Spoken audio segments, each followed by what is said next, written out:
Isaías capítulo 25. Ó Senhor, honrarei e louvarei teu nome, pois és meu Deus.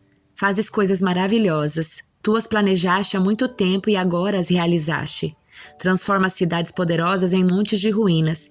Cidades com muros fortes se tornam escombros. Belos palácios em terras distantes são destruídos e jamais serão reconstruídos. Por isso, nações fortes declararão tua glória. Povos cruéis te temerão. Mas tu, Senhor, és a fortaleza para os pobres, torre de refúgio para os necessitados em sua angústia. És abrigo contra a tempestade e sombra contra o calor. Pois os atos opressores dos cruéis são como tempestade que açoita um muro, como o calor implacável do deserto. Tu, porém, calas o rugido das nações estrangeiras. Como a sombra de uma nuvem diminui o calor implacável. Assim os cânticos de soberba dos cruéis são silenciados. Em Jerusalém, o Senhor dos Exércitos oferecerá um grande banquete para todos os povos do mundo. Será um banquete delicioso com vinho puro e envelhecido e carne da melhor qualidade. Ali, removerá a nuvem de tristeza, a sombra escura que cobre toda a terra. Ele engolirá a morte para sempre. O Senhor soberano enxugará todas as lágrimas, removerá para sempre todo insulto contra sua terra e seu povo. O Senhor falou. Naquele dia o povo dirá: Este é nosso Deus, confiamos nele, ele nos salvou.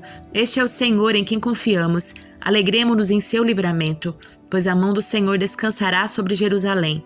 Moabe, porém, será esmagada, será como palha pisada e deixada para apodrecer. Deus empurrará para baixo o povo de Moabe como um nadador empurra água para baixo com as mãos. Acabará com seu orgulho e com todas as suas obras perversas. Os muros altos de Moabe serão demolidos, serão derrubados por terra até o pó. Jeremias capítulos 29 e 30. O profeta Jeremias escreveu uma carta e enviou de Jerusalém aos líderes, sacerdotes, profetas e a todo o povo que o rei Nabucodonosor havia levado para a Babilônia. Isso aconteceu depois que o rei Joaquim, a rainha mãe, os oficiais do palácio e os outros oficiais de Judá, bem como todos os artífices e artesãos, foram deportados de Jerusalém. Ele enviou a carta por meio de Elasa, filho de Safã, e de Gemarias, filho de Ilquias, quando eles foram à Babilônia como embaixadores de Zedequias a Nabucodonosor. A carta de Jeremias dizia: Assim diz o Senhor dos Exércitos, o Deus de Israel, a todos os exilados que ele deportou de Jerusalém para a Babilônia. Construam casas e estabeleçam-se nelas, plantem pomares e comam os frutos que eles produzirem. Casem-se e tenham filhos, encontrem esposas para os seus filhos e maridos para as suas filhas, a fim de que vocês tenham muitos netos. Multipliquem-se e não diminuam. Trabalhem pela paz e pela prosperidade da cidade para a qual os deportei. Orem por ela, o Senhor, pois a prosperidade de vocês depende da prosperidade dela. Assim diz o Senhor dos Exércitos, o Deus de Israel. Não se deixem enganar pelos profetas e adivinhos que há no meio de vocês na terra da Babilônia. Não deem ouvidos aos sonhos deles, porque sonham o que vocês querem ouvir. Eles contam mentiras em meu nome. Eu não os enviei, diz o Senhor. Assim diz o Senhor. Vocês ficarão na Babilônia durante 70 anos. Depois disso eu virei e cumprirei todas as boas promessas que lhes fiz e trarei de volta para casa. Porque eu sei os planos que tenho para vocês, diz o Senhor. São planos de bem, não de mal, para lhes dar o futuro pelo qual anseiam. Naqueles dias, quando vocês clamarem por mim em oração, eu os ouvirei. Se me buscarem de todo o coração, me encontrarão. Serei encontrado por vocês, diz o Senhor. Acabarei com seu exílio e os restaurarei. Eu os reunirei de todas as nações para a qual os enviei e os trarei de volta para casa, para a sua terra. Vocês dizem que o Senhor levantou profetas para vocês na Babilônia, mas assim diz o Senhor acerca do rei sentado no trono de Davi e de todos que ainda moram aqui em Jerusalém, seus compatriotas que não foram enviados para o exílio na Babilônia. Assim diz o Senhor dos Exércitos: enviarei guerra, fome e doença sobre eles e farei que sejam como figos ruins, tão estragados que não servem para comer. Sim, eu os perseguirei com guerra, fome e doença e os espalharei pelo mundo em todas as nações para onde os enviar. Farei deles objetos de condenação, horror, desprezo e zombaria, pois não querem me ouvir, embora lhes tenha falado repetidamente por meio dos profetas que enviei. E vocês que estão no exílio também não deram ouvidos, diz o Senhor. Portanto, ouçam esta mensagem do Senhor, todos vocês exilados na Babilônia. Assim diz o Senhor dos Exércitos, o Deus de Israel, acerca dos seus profetas, Acabe, filho de Colaías, e Zedequias, filho de Maazéias, que contam mentiras em meu nome. Eu os entregarei entregarei a Nabucodonosor, rei da Babilônia, para que sejam mortos diante de vocês. O terrível destino deles se tornará notório. Por isso, quando os exilados judeus quiserem amaldiçoar alguém, dirão: que o Senhor faça com você o que fez com Zedequias e Acabe, que foram queimados vivos pelo rei da Babilônia. Pois esses homens fizeram coisas horríveis contra meu povo, cometeram adultério com a esposa do seu próximo e mentiram em meu nome, dizendo coisas que eu não havia ordenado, e eu sou testemunha disso. Eu, Senhor, falei. O Senhor enviou essa mensagem a Semaías, o Neelamita. Assim diz o Senhor dos Exércitos, o Deus de Israel. Você escreveu uma carta em seu próprio nome para o sacerdote Sofonias, filho de Maséias, e enviou cópias para outros sacerdotes e para o povo em Jerusalém. Você escreveu: o Senhor o nomeou para substituir Joiada, o sacerdote encarregado do templo do Senhor. É responsabilidade sua prender no tronco e colocar uma corrente de ferro no pescoço de qualquer louco que afirmar ser profeta. Por que então não fez nada para deter Jeremias de Anatote, que finge ser profeta entre vocês? Jeremias enviou uma carta à Babilônia e previu que nosso exílio seria longo. Disse: construam casas e estabeleçam-se nelas, plantem pomares e comam os frutos que eles produzirem. Quando o sacerdote Sofonias recebeu essa carta, leu-a para Jeremias. Então o Senhor deu esta mensagem a Jeremias: envie uma carta aberta a todos os exilados na Babilônia. Diga-lhes: assim diz o Senhor acerca de Semaías, o Neelamita, porque ele profetizou a vocês sem que eu o tivesse enviado e os fez acreditar em suas mentiras. Castigarei a ele e a sua família. Nenhum dos seus descendentes verá as coisas boas que farei para o meu povo, pois ele os incitou a se rebelarem contra mim. Eu, o Senhor, falei. O Senhor deu outra mensagem a Jeremias. Assim diz o Senhor, o Deus de Israel. Jeremias, registre por escrito tudo o que eu lhe disse, porque está chegando o dia em que restaurarei meu povo de Israel e de Judá. Eu os trarei para casa, para esta terra que dei a seus antepassados, e eles voltarão a possuí-la. Eu, o Senhor, falei. Esta é a mensagem do Senhor acerca de Israel e de Judá. Assim diz o Senhor. Ouço gritos de medo, há terror e não paz.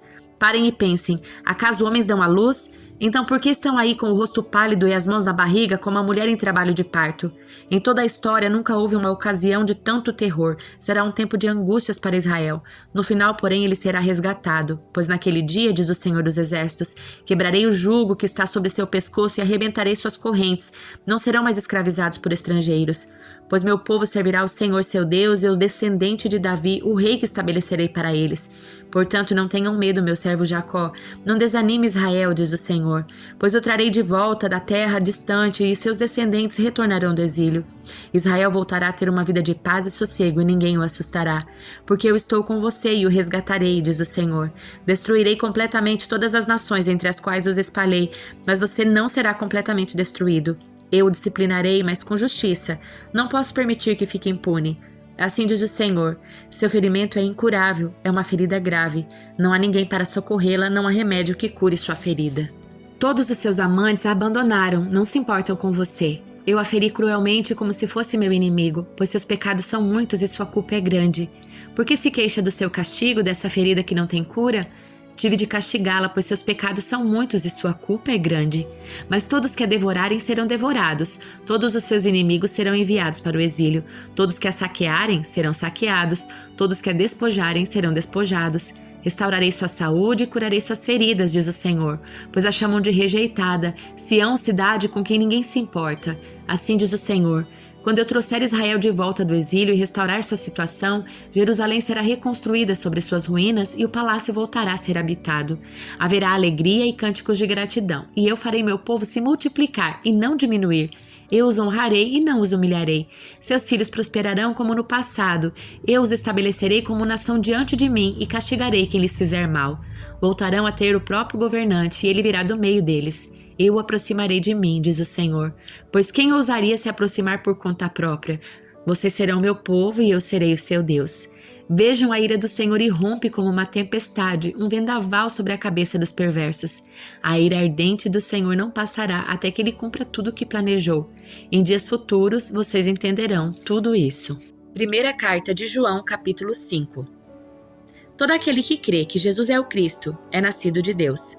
E todo aquele que ama o Pai também ama os filhos dele. Sabemos que amamos os filhos de Deus se amamos a Deus e obedecemos a seus mandamentos. Amar a Deus significa obedecer seus mandamentos. Seus mandamentos não são difíceis, pois todo aquele que é nascido de Deus vence este mundo e obtemos essa vitória pela fé. Quem vence a batalha contra o mundo? Somente quem crê que Jesus é o Filho de Deus. Jesus Cristo foi revelado por meio do seu batismo na água e pelo derramamento do seu sangue, não só por meio da água, mas pela água e pelo sangue. E o Espírito, que é a verdade, o confirma com seu testemunho. Temos, portanto, 3 testemunhas: o Espírito, a água e o sangue, e as 3 concordam entre si. Porque cremos em testemunho humano, certamente podemos crer no testemunho de Deus, que tem mais ainda valor. E Deus dá testemunho acerca do seu Filho. Quem crê no Filho de Deus sabe em seu coração que este testemunho é verdadeiro. Quem não crê nisso, na realidade, chama Deus de mentiroso, porque não crê no testemunho de Deus acerca do seu Filho. Quem tem o Filho tem a vida. Quem não tem o Filho de Deus não tem a vida. Escrevi estas coisas a vocês que creem no nome do Filho de Deus para que saibam que têm a vida eterna. Estamos certos de que Ele nos ouve sempre que lhe pedimos algo conforme a sua vontade. E uma vez que sabemos que Ele ouve nossos pedidos, também sabemos que Ele nos dará o que pedimos. Se alguém vir um irmão cometer pecado que não leva à morte, ore por ele, e Deus dará vida a esse irmão que pecou de maneira que não leva à morte. Mas há pecado que leva à morte, e não digo que se deva orar por aqueles que o cometem. Toda injustiça é pecado, mas nem todo pecado leva à morte. Sabemos que os nascidos de Deus não vivem no pecado, pois o Filho de Deus os protege e o maligno não os toca. Sabemos que somos filhos de Deus e que o mundo inteiro está sob o controle do maligno. E sabemos que o Filho de Deus veio e nos deu entendimento para que conheçamos ao Deus verdadeiro. Agora vivemos em comunhão com o Deus verdadeiro, porque vivemos em comunhão com o seu Filho, Jesus Cristo. Ele é o Deus verdadeiro e é a vida eterna. Filhinhos, afastem-se dos ídolos.